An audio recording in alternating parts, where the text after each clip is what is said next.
السلام علیکم ورحمۃ اللہ وبرکاتہ۔ الحمد للہ رب العالمین والصلاة والسلام الأتمان الأكملان على محمد خاتم النبیین وعلى آلہ وصحبہ الغر الميامین ومن تبعهم وتابعیہم بإحسان إلى یوم الدین، اما بعد۔ رب اشرح لی صدری ویسر لی امری واحلل عقدۃ من لسانی یفقہوا قولی۔ رب زدنی علما سبحانک لا علم لنا الا ما علمتنا انک انت العلیم الحکیم۔ آپ تمام مشاہدین و ناظرین کا قصار الصور کے تفہیم کے درس میں خیر مقدم ہے۔ اپنے مشاہدین کو میں سب سے پہلے ماہ رمضان کی مبارکباد پیش کرتا ہوں اور اللہ رب العالمین سے دعا کرتا ہوں کہ اللہ رب العالمین اس ماہ مبارک کو ہمارے لیے، آپ کے لیے، وطن کے لیے اور پوری دنیا کے لیے خیر اور برکت کا باعث بنائے۔ اس ماہ مقدس میں اللہ رب العالمین ہماری مدد فرمائے، ہمیں نیک کام کرنے میں ایک دوسرے سے سبقت کی توفیق عطا فرمائے، اور جو بھی عبادتیں اس ماہ مقدس میں انجام دی جائیں اللہ رب العالمین انہیں شرف قبولیت بخشے۔ یہ ماہ مقدس قرآن کریم کی نسبت سے اپنا تقدس پاتا ہے۔ اللہ رب العالمین فرماتا ہے: شہر رمضان الذی انزل فیہ القرآن ھدی للناس وبینات من الھدی والفرقان۔ شہر رمضان، ماہ رمضان، یہ وہ مہینہ ہے جس میں قیامت تک کے لیے انسانوں کی رشد و ہدایت کا دائمی منشور اور دستور اللہ رب العالمین نے انسان کو عطا کیا، اور اس خوشی میں اس ماہ مبارک کو اللہ رب العالمین نے وہ مقام عطا کیا جو مقام ہم اور آپ جانتے ہیں، اور اس کے شکرانے میں حکم دیا گیا کہ اس ماہ مقدس کو صیام اور قیام کی حالت میں گزارا جائے، اس کے دنوں کو صوم کی حالت میں اور اس کی راتوں کو قیام کی حالت میں گزارا جائے۔ اس ماہ مقدس میں ہماری زبانوں پر یا تو اس قرآن مقدس کا ذکر ہو، یا پھر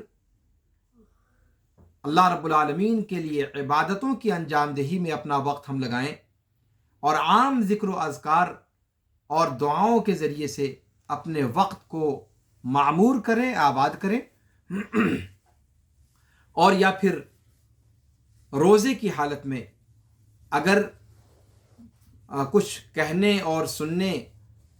کا مزاج نہیں ہے تو خاموشی کو اختیار کریں کہ اس ماہ مقدس میں روزہ جب کہا جاتا ہے تو وہ نہ صرف یہ کہ کھانے پینے سے رکنے کا نام ہے، بلکہ ہر لایعنی چیز سے اپنے آپ کو روکنا صوم کہا جاتا ہے۔ تو صوم کی عبادت کو صوم کی عبادت کے طریقے پر انجام دیں، یہ ہم سے اور آپ سے مطالبہ ہے۔ چونکہ اس ماہ مقدس کی اہمیت قرآن مجید کے حوالے سے ہے، اسی لیے ہم اللہ کے رسول صلی اللہ علیہ وسلم کی زندگی میں دیکھتے ہیں کہ آپ صلی اللہ علیہ وسلم اس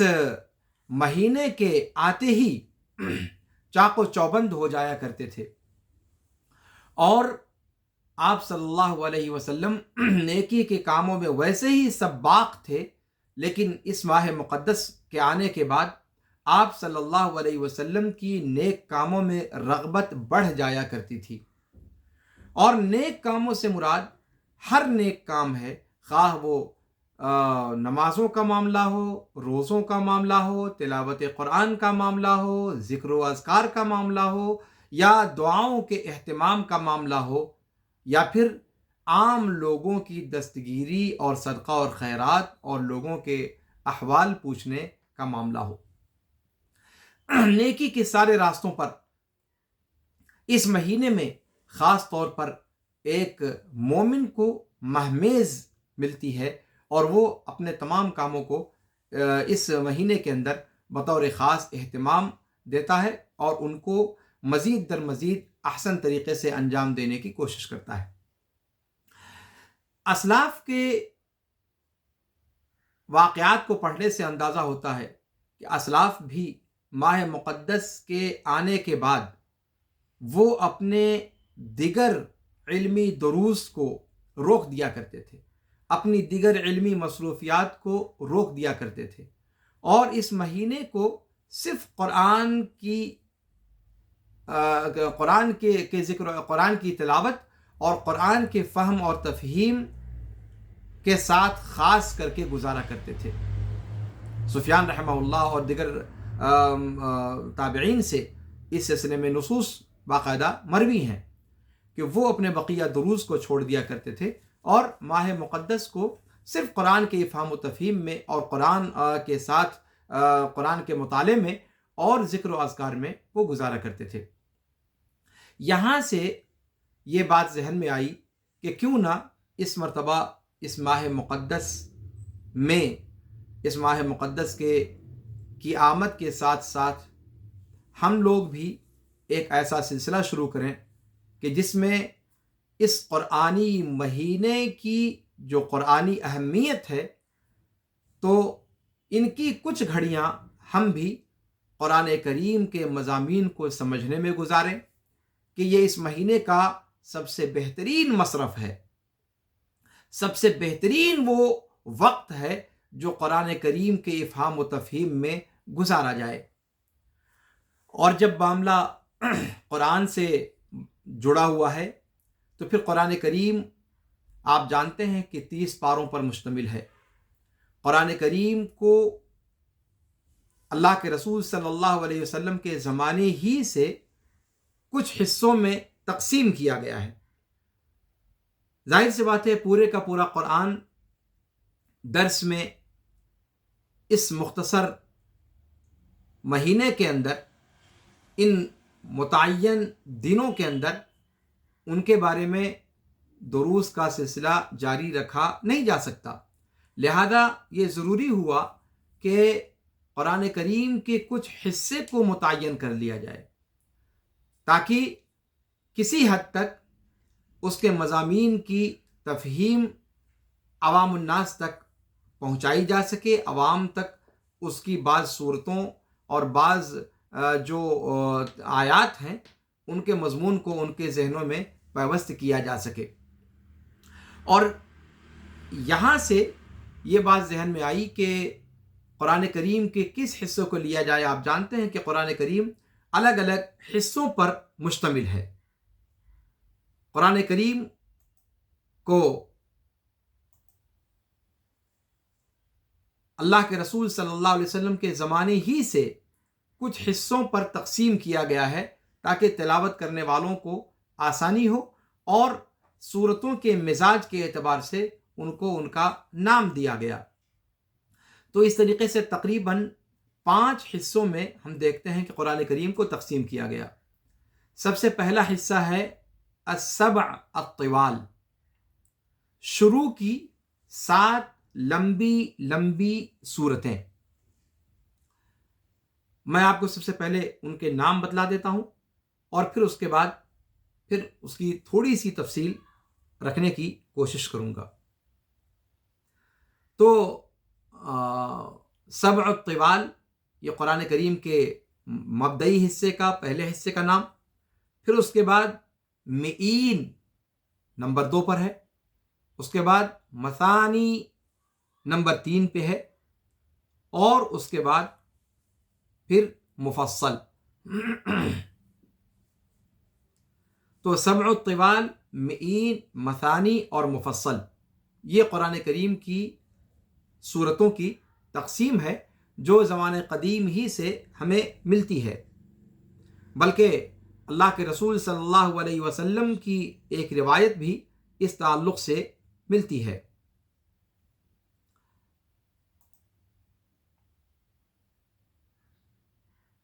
اللہ کے رسول صلی اللہ علیہ وسلم سے ایک روایت اس تعلق سے ملتی ہے کہ آپ صلی اللہ علیہ وسلم نے فرمایا کہ اعطیت مکان التوراۃ السبع الطوال، کہ تورات کی جگہ پر مجھے سبع طوال عطا کی گئی، اور زبور کی جگہ پر مئین عطا کی گئیں، اور انجیل کی جگہ پر مثانی عطا کی گئیں، اور پھر اس کے بعد مفصل کے ذریعے سے مجھے تفصیل عطا کی گئی، یعنی محکم آیتیں عطا کی گئیں۔ تو یہ تقسیم جیسا کہ آپ دیکھ رہے ہیں زمانے قدیم سے ملتی ہے قرآن کریم کی صورتوں کے اعتبار سے، اس کے حصے جو مختلف ذکر کیے گئے ہیں۔ اس میں سب سے پہلا حصہ سبع الطوال کہا جاتا ہے، یعنی 7 لمبی لمبی صورتیں۔ اس کے اندر سورہ بقرہ، سورہ آل عمران، سورہ نساء، سورہ مائدہ، سورہ انعام، سورہ اعراف، یہ 6 صورتیں اتفاقیہ طور پر داخل ہیں۔ 7ویں صورت کے تعلق سے ذرا اختلاف ہے۔ 7ویں صورت سورہ توبہ ہے یا سورہ یونس ہے، اس کے بارے میں مختلف اقوال ذکر کیے گئے ہیں۔ اس کے بعد وہ صورتیں ہیں جن کو مئین کہا جاتا ہے، یعنی جن کی آیتیں 100 یا 100 کے آس پاس ہیں، ان کو مئین کہا جاتا ہے۔ اس کے بعد وہ صورتیں ہیں جن کو مثانی کہا جاتا ہے، یعنی جو دوسرے نمبر پہ 100 آیتوں کے لگ بھگ والی صورتوں کے بعد جو جن کا درجہ ہے یا جو وارد ہیں، تو ان کو مثانی کہا جاتا ہے، اس لیے کہ وہ 100 کے لگ بھگ آیتوں والی صورتوں کے بعد واقع ہیں، اس کے دوسرے نمبر پہ آتی ہیں۔ تو گویا 100 اور 100 کے قریب آیتوں والی صورتیں پہلی صورتیں ہوئیں، اور دوسرے نمبر کی صورتیں یہ مثانی جن کو کہا گیا ہے یہ صورتیں ہیں۔ اس کے بعد آخری قسم ہے مفصل، اور مفصل آخری حصے کو 2 وجہ سے کہا جاتا ہے۔ 2 اس کی وجہ تسمیہ ذکر کی گئی ہے۔ ایک وجہ تسمیہ یہ ذکر کی گئی ہے کہ اس کے اندر چھوٹی چھوٹی صورتیں ہونے کی وجہ سے بکثرت بسم اللہ الرحمن الرحیم کے ذریعے سے صورتوں کے درمیان فصل کیا گیا ہے۔ ایک وجہ تسمیہ یہ ذکر کی گئی ہے، اور ایک وجہ تسمیہ یہ بیان کی گئی ہے کہ مفصل کے اندر محکم آیتیں زیادہ ہیں۔ محکم آیتیں بکثرت ہونے کی وجہ سے ان کو مفصل نام دیا گیا ہے۔ اس کے اندر منسوخ آیتیں بہت کم ہیں، یہاں سے اس اعتبار سے ان کو مفصل کہا گیا ہے، جیسا کہ امام بخاری رحمہ اللہ نے سعید بن جبیر رحمہ اللہ سے نقل کیا ہے۔ اس کی تعیین میں پھر مفصل جب یہ پتہ چل گیا کہ مفصل یہ قرآن کے آخری حصے کو کہا جاتا ہے، تو اب مفصل کہاں سے کہاں تک ہے اس کے بارے میں بھی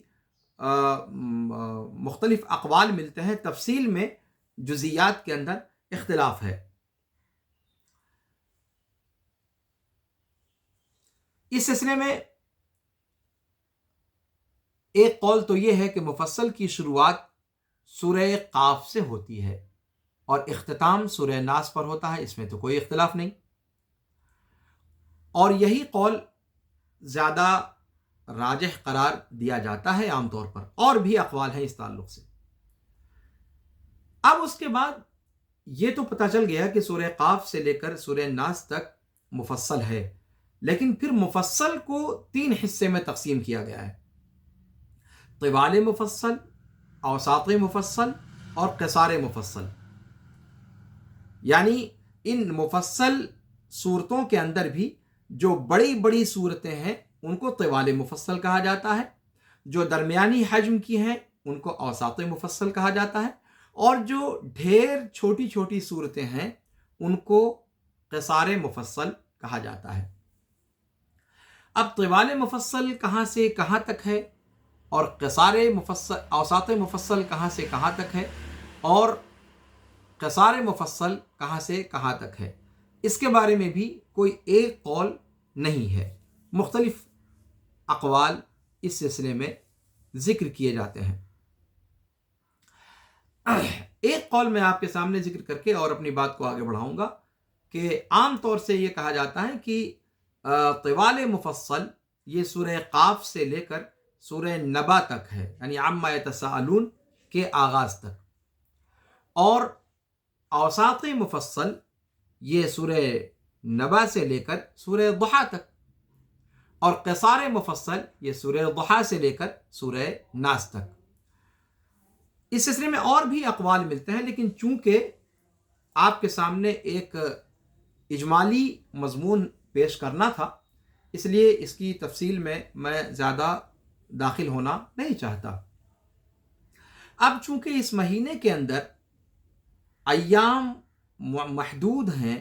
اور وقت محدود ہے، تو پھر یہ ممکن نہیں ہے کہ اس میں قرآن کریم کے کسی ایک مفصل حصے کو لیا جائے، لہذا یہاں سے یہ بات ذہن میں آئی کہ مفصل کا جو آخری حصہ ہے، یعنی جس کو قصار مفصل کہا جاتا ہے، یعنی جس کے بارے میں آپ کے سامنے ابھی ذکر کیا کہ راجح قول یہ ہے کہ سورہ ضحیٰ سے سورہ ناس تک ہے، اس قصار مفصل کو اپنے درس کے لیے ہم نے منتخب کرنے کا فیصلہ کیا، اور اس کی ایک وجہ تو یہ ہے کہ قصار مفصل میں جتنی صورتیں آتی ہیں انشاءاللہ العزیز اس ماہ مقدس میں ان کو ہم حاصل کر سکتے ہیں، ان کے مفہوم اور مضمون تک رسائی حاصل کرنے کی کوشش کی جا سکتی ہے، اور ایک حصہ اس کے ذریعے سے ہمارا مکمل ہو جائے گا۔ دوسری بات یہ کہ اس حصے کے اندر جو صورتیں آتی ہیں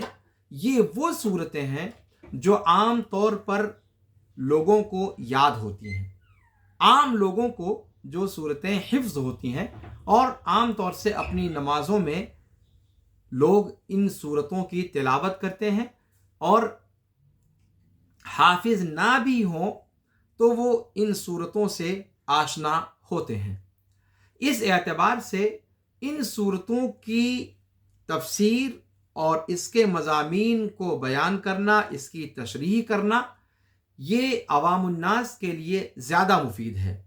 اس طور پر کہ وہ ان صورتوں کو حفظ تو رکھے ہی ہوئے ہیں، ان کو زبانی یاد تو ہے ہی، ساتھ میں رمضان المبارک کے ان دروس کی برکت سے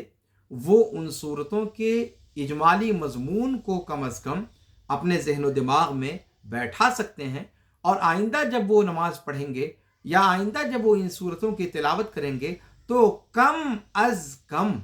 ان صورتوں کا مضمون وہ سمجھ سکیں گے، اور اس کے مطابق اپنے اوپر اس کے اثرات مرتب کر سکیں گے۔ یہاں سے قصار مفصل کی تفہیم کا یہ سلسلہ شروع کرنے کا فیصلہ کیا گیا۔ اللہ رب العالمین سے دعا کرتے ہیں کہ اللہ رب العالمین ان صورتوں کی تفہیم کے اس سلسلے کو مبارک بنائے۔ اللہ رب العالمین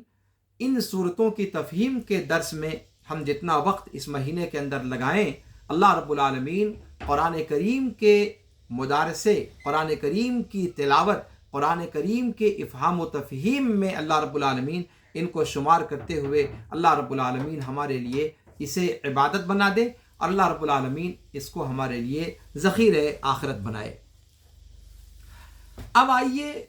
یہاں پر ایک بات اور ذکر کرنی میں مناسب سمجھتا ہوں، اس سے پہلے کہ درس میں براہ راست داخل ہوں۔ جب آپ کے سامنے میں نے ابھی یہ ذکر کر دیا کہ قرآن کریم کے الگ الگ حصے ہیں، طوال مفصل، طوال، السبع الطوال، معین، مثانی اور مفصل. پھر مفصل میں طوال مفصل، اوساط مفصل، قصار مفصل. جب ساری باتیں کر دی گئیں تو اب اس کے بعد یہ فیصلہ تو ہم نے لے لیا کہ قصار مفصل سے درس کا آغاز کیا جائے گا، لیکن انشاءاللہ العزیز ہم اپنے درس کا آغاز سورہ ضحیٰ سے کرنے کے بجائے سورہ فاتحہ سے کریں گے. اور اس کی وجہ ہے گرچہ سورہ فاتحہ وہ سبع الطوال، یعنی جو ہمارے سامنے مصحف موجود ہے اس میں سب سے پہلی سورہ سورہ فاتحہ ہے، تو سورہ فاتحہ سے ہم آغاز کیوں کریں گے؟ آئیے اس کے بارے میں بھی تھوڑی سی بات آپ کے سامنے میں ذکر کر دوں. سورہ فاتحہ جیسا کہ آپ نے دیکھا، سبع الطوال کا شمار کرتے ہوئے ہم نے قرآن کے پہلے حصے کا ذکر کرتے ہوئے سورہ فاتحہ اس میں شمار نہیں کیا تھا، چونکہ مفسرین نے اس کو شمار نہیں کیا ہے وہاں پر، اس لیے کہ سورہ فاتحہ وہ طوال میں ہے بھی نہیں. سورہ فاتحہ در حقیقت یہ قرآن کریم کا مقدمہ ہے، یہ قرآن کریم کی تمہید ہے، یہ قرآن کریم کی عظیم ترین صورت ہے. قرآن کریم کے اندر جتنے بھی مضامین بیان کیے گئے ہیں ان تمام مضامین کا لب لباب اور نچوڑ اور مغز اور خلاصہ وہ سورہ فاتحہ کے اندر اللہ رب العالمین نے رکھ دیا ہے. اور یہیں سے جب بھی قرآن کے حوالے سے کوئی چیز شروع ہوتی ہے تو سورہ فاتحہ سے اس کا آغاز ہوتا ہے. آپ دیکھ لیں نا نمازی کو، نماز ہم اور آپ پڑھتے ہیں، کیا کوئی نماز کی ایسی رکعت ہے جس میں ہم سورہ فاتحہ نہ پڑھتے ہوں؟ یہ تو ممکن ہے کہ سورہ فاتحہ پڑھ کر قرآن کی کوئی اور سورت آپ نہ پڑھیں، لیکن کیا یہ بھی ممکن ہے کہ ہم سورہ فاتحہ کو چھوڑ دیں اور قرآن کریم کی بقیہ صورتوں میں سے کوئی صورت پڑھ دیں؟ کیا ہماری نماز ہو جاوے گی؟ حاشا وکلا، ممکن ہی نہیں ہے. سورہ فاتحہ کی قرأت یہ نماز کے اندر واجب کہا ہے جمہور نے، لیکن حقیقت یہ ہے کہ سورہ فاتحہ واجب نہیں، یہ نماز کا رکن رکین ہے، اساسی رکن ہے. اور اسی لیے کوئی بھی رکعت سورہ فاتحہ کے بغیر مکمل نہیں ہو سکتی، ہو ہی نہیں سکتی نماز. تو سورہ فاتحہ نماز کی ہر رکعت میں رکن قرار دیا گیا، یا اگر دیگر علماء کرام کی رائے کو لیں تو واجب قرار دیا گیا. اس کے پڑھے بغیر چارہ نہیں ہے. بقیہ صورتیں آپ پڑھتے ہیں تو سنت پہ عمل کرتے ہیں، نہیں پڑھتے ہیں تو گنہگار نہیں ہوں گے، کوئی مسئلہ نہیں ہے، نماز آپ کی ہو جائے گی. لیکن اگر سورہ فاتحہ آپ نے چھوڑ دیا تو پھر آپ کی نماز کا اللہ اللہ خیر صلی، آپ کی نماز ہی نہیں ہوئی. تو اسی وجہ سے اس کو سورۃ الصلاۃ بھی اس کا نام رکھا گیا ہے. اس کی تفصیل آگے انشاءاللہ کچھ آپ کے سامنے بیان کرنے کی کوشش کروں گا. تو جب سورہ فاتحہ کا درجہ یہ ہے کہ قرآن کی تلاوت کہیں سے بھی کرنا مقصد ہو، اس میں آپ آزاد ہیں، پر سورہ فاتحہ سے آغاز کرنا ضروری ہے.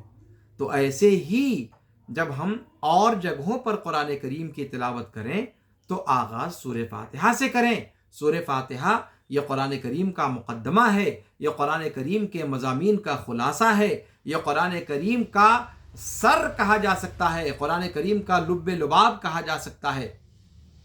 اور جب سورہ فاتحہ کی یہ اہمیت ہے، یہ عظمت ہے، اور عوام الناس میں سے کوئی ایک فرد بھی شاید و باید اگر استثناء کر دیا جائے شذوذ کے ساتھ تو ہو سکتا ہے، ورنہ کوئی مسلمان ایسا نہیں ہے جو سورہ فاتحہ حفظ نہ رکھتا ہو، سورہ فاتحہ جسے یاد نہ ہو.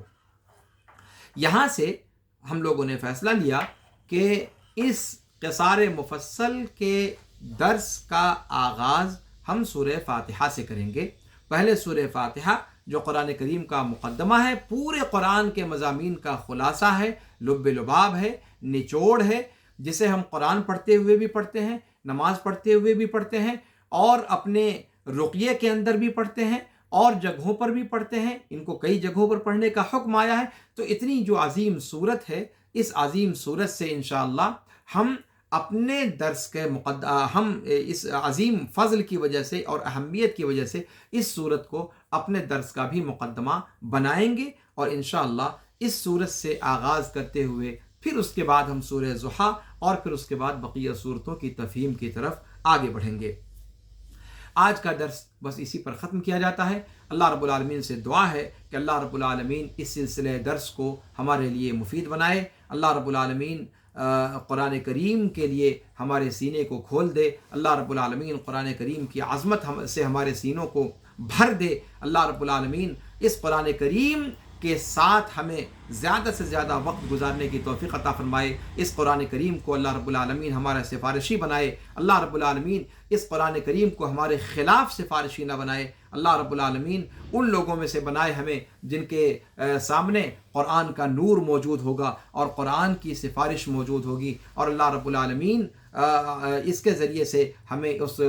دنیا میں اللہ رب العالمین جنت الفردوس میں جگہ نصیب فرمائے گا۔ اللہ رب العالمین اس قرآن کی برکت کو ہمارے دلوں میں اتار دے، ہمارے عمل اور پیکر میں ہمارے اتار دے۔ اللہ رب العالمین اس قرآن کے ساتھ ہمیں جینا اور مرنا سکھا دے۔ ھذا وصلی اللہ وسلم علی نبینا محمد وعلی آلہ وصحبہ اجمعین، والسلام علیکم ورحمۃ اللہ وبرکاتہ۔